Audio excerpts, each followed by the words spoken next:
তো আজকে আমরা এসছি 4 জন মিলে, আমাদের গন্তব্য হচ্ছে মায়াপুর। তো আমাদের সাথে আছে দীপ ঘোষ, আমাদের বাড়ি পান্ডুয়া। এই দীপ, আর সাথে আছে আমাদের টপু ভাই, আর যে ক্যামেরা করছে সে হচ্ছে প্রীতম।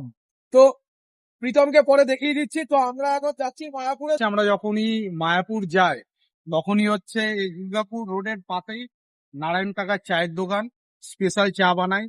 মানে কি বলবো, মানে যখনই আমরা এই চাটা খাই মনে হয় অমৃত খাচ্ছি। কাকার কাছে স্পেশাল চা খাই, ভাতটা দেখেই বুঝতে পারছেন কিরকম টাইপের স্পেশাল। কাকা হচ্ছে খুব সুন্দর চা বানায়, কাকা খুব ভালো হয়েছে। আর আমাদের হচ্ছে বাড়ি হচ্ছে পান্ডুয়ায়। প্রতি বছরই যখন আমরা এখান থেকে যাই তোমার কাছেই দাঁড়ায়।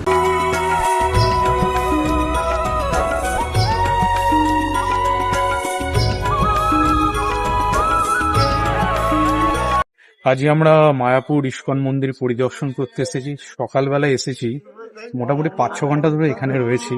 কিভাবে যে টাইম কেটে যাচ্ছে সেটা হচ্ছে একদম মানে বোঝাই যাচ্ছে না, মনে হচ্ছে বিরাট কিছু। এবং আজকে নবদা রয়েছে, টপু রয়েছে, আমরা সবাই আজকে খুবই মজা করছি। অনেকেই আসতে বলেছিলাম, তারা খুব মিস করছে। আসলে তারা অমৃত থেকে বঞ্চিত হয়েছে। ম্যাডলিন ওম্যাটস এর দাদা ওনার, দাদার হচ্ছে খুব সুন্দর ভ্রমণ করায়। দাদা ন্যাশনাল ইন্টারন্যাশনাল সমস্ত ট্যুর করায়। এবং হচ্ছে দাদার সাথে যারা একবার ট্যুরে যায় তারা হচ্ছে মনে করে যে যতদিন বেঁচে থাকবো ম্যাডলিন ওম্যাটস এর সাথেই থাকবো। দাদার মধ্যে এরকমই একটা স্বভাব আছে, তার জন্য তারা এরকম মনে করে। দাদার সাথে সেই সূত্রে আজকে আমার দাদা ভাই নিজের একটা এরকম সম্পর্ক হয়ে গেছে। আমি বললাম যদি বিশ্বাস না হয় দাদার সাথে একবার সঙ্গ দিন, বুঝতে পারবেন দাদা কি টাইপের, পুরো আলাদাই। তাই দাদার সাথে মনের মিল আছে বলেই আজকে আমরা মানে এই নিয়ে 3-4 বার ঘোরাঘুরি হচ্ছে, খুব মজা হচ্ছে। কিন্তু ম্যাডলিন ওম্যাটস আলাদাই ব্যাপার।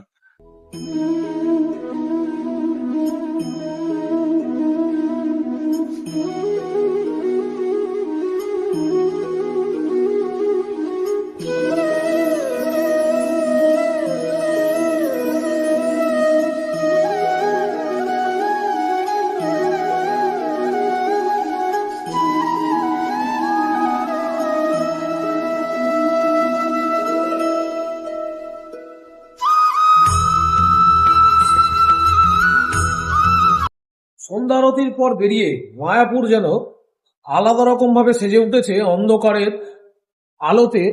একটা আলাদা রকম সৌন্দর্যতা মায়াপুরের সন্ধ্যাবেলার পর। দিনের বেলার এক সৌন্দর্যতা আর রাত্রের এক